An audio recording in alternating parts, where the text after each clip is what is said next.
But before going to the final speaker, I would like to make an announcement that we will be finishing at 1:10 exactly. The next session will start at 2 o'clock. So the lunch break will be only 50 minutes. We'll try to finish 1:10 exactly. So all questions will be taken at the end of the session.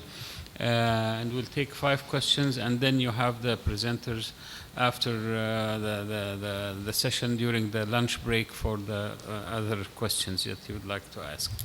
Our final presenter is Mr. Hie Jae Kim, and his presentation will focus on a very important issue, which is water, as he mentions it, water as the next oil. Strategies for local collection, treatment, and reuse in Supertall buildings. We give the floor to Mr. Kim to start his presentation. Thank you very much. Okay, thank you. The water, we have so much of it around us. But the reality, it is a scarce resource, even in place where it appears we have plenty of it. We are surrounded by water, but the truth is that one can die of thirst in the middle of the ocean. Most of it cannot be used without expensive treatment. 97% of water around us is the salt water. 2% is the polluted water. 1% is readily available fresh water. The reality is that we will feel more and more pressure on our water sources. Pollution growth, urbanization, and climate change will affect our water supply. Water nexus we are used to use, it is simple. Rain and snow falls and find its way into the river, which carries the water to the oceans. During this process, water evaporates from the surface and the cycle repeats. This was a self-sustained process. Human added pollution. What we have not talked a lot about is the fact that water has a carbon footprint. That's why reduction in water consumption will reduce energy required to treat and deliver the water. As a result, it will reduce water carbon footprint. Next slide, I want to use to demonstrate the cost of producing and delivering water from different sources. The lake water is the least expensive, and seawater is the most expensive. The numbers you see here don't account for the loss due to the leakage in the transmission systems.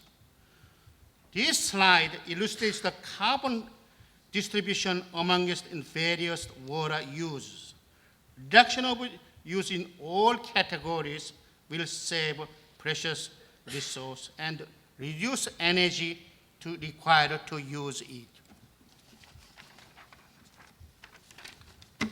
Let's start talking about how water is used in buildings. Potable water used for the occupants, food preparation, cleaning, flushing, and washing. Mechanical equipment consumption, heating and cooling makeup, and heat rejection.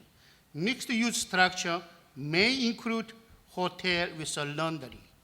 Mixed-use structure also use water for the irrigation and water features. Where do we get our water? From surface resource, the lakes, rivers, and oceans. Another source could be underground water.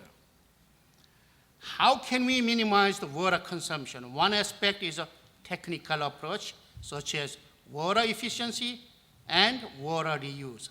Another one is a regulatory control. One is the by laws. The other one is the price control. Let's start looking at what can be done to reduce water consumption. The plumbing fixtures we have available for the installation are much more efficient in how they use the water, and most manufacturers have done a good job designing these devices. I think the most controversial fixture it is a waterless urinal. Not all municipalities and professionals have embraced the device because of the maintenance concerns. Rainwater harvesting has become one of the most popular ways to reduce the municipal water consumption in the buildings. I would like to make one comment here. It is very unusual, but I stumbled on some localities where rainwater harvesting is not allowed. It is considered theft of the water by folks living downstream rivers. Another source of relatively clean water is a collection of condensation from mechanical equipment. It is also a relatively clean source of water and can be part of a gray water system. It requires installation of additional piping to allow collection of this water. Water reuse has grown more and more as a norm in all super tall buildings. Gray water system is the most commonly used application. Gray water system collects water from sinks, laboratories, and in some cases, showers. Some jurisdictions will consider showers a part of the black water system. The gray water system requires a significant level of the treatment. The water can be used for toilet flushing in commercial areas, irrigation, makeup for the HVAC system. Another water reuse option is a black water system. That would require collection of all waste in the buildings, installation of the sewage treatment plants to treat the water before the water can be used. Now, I would like to spend a few minutes on case study, Busan Lotte World project. This project is a mixed-use super tall structure to be constructed in Busan, Korea. When we started the project, many water conservation approaches were explored. The main source of water is a municipal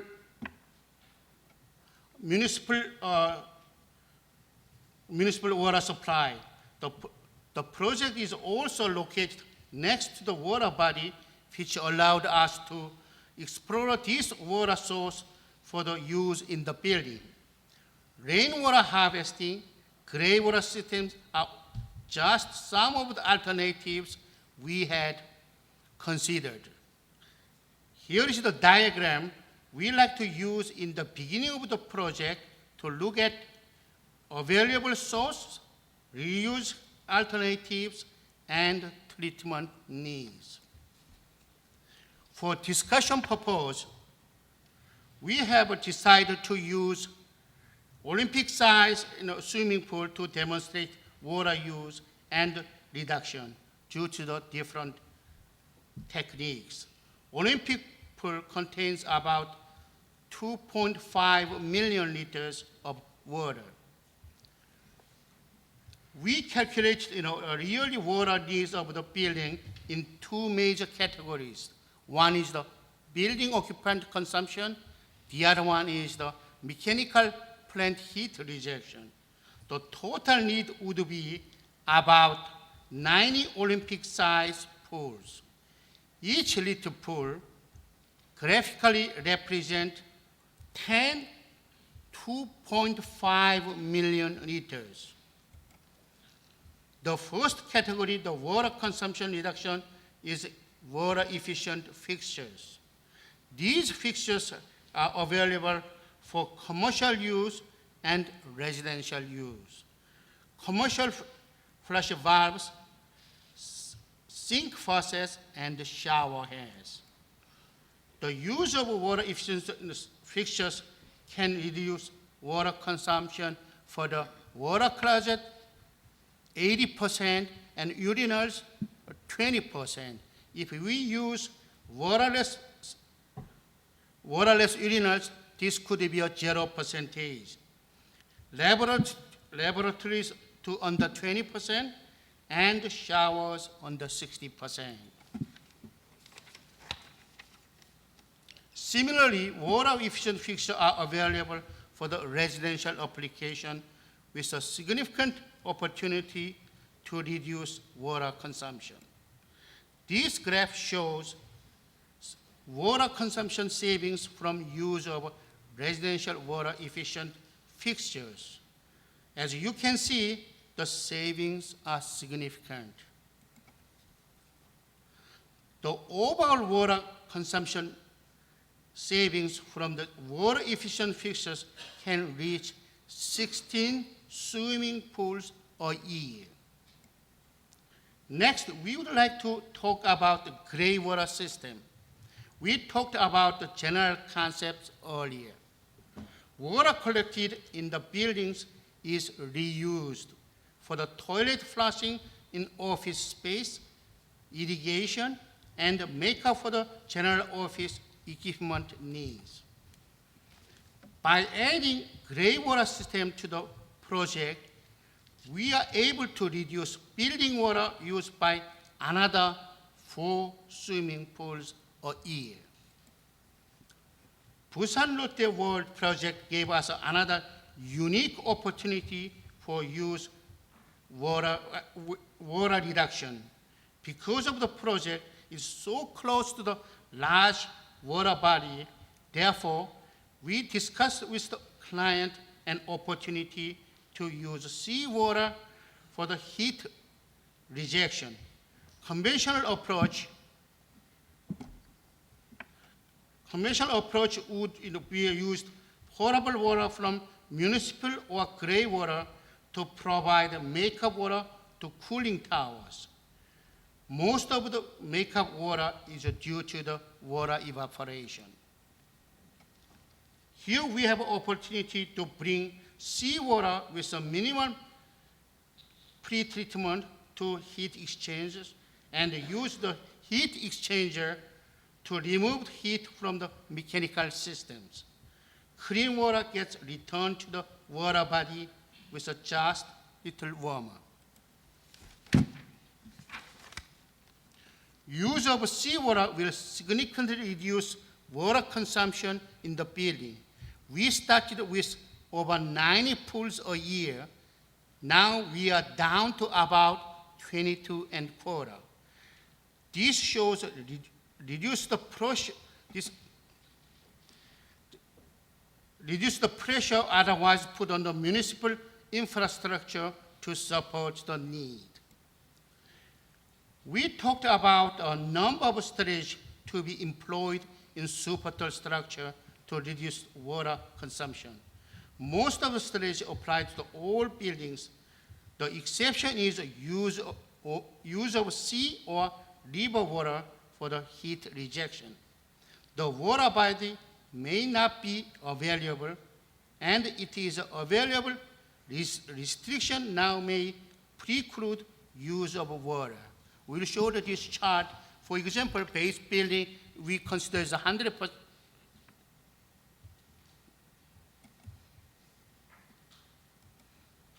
100%. Using a low flow fixture, we reduced 17%, and using efficient landscape, additional 7%, and gray water reduced up to 78%, and the rainwater recycling down to the 65%, and the black water recycling go to the 65%, and using seawater rejection system, we down to the 23% of the water.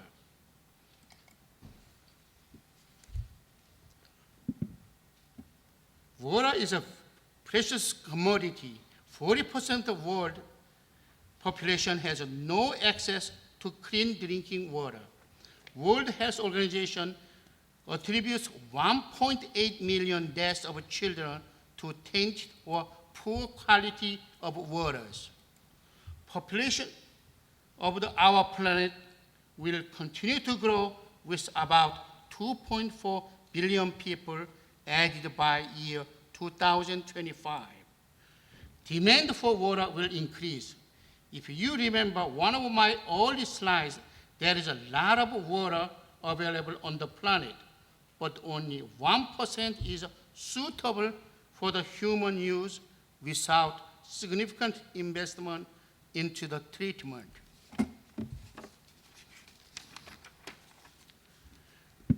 We have a history of water shortage not only in underdeveloped world, but also many regions in US are subject to shortage, especially West Coast. China has experienced droughts.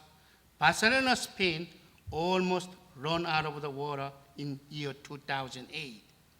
Population growth, urbanization, and pollution will force us to think about water use reduction and reuse.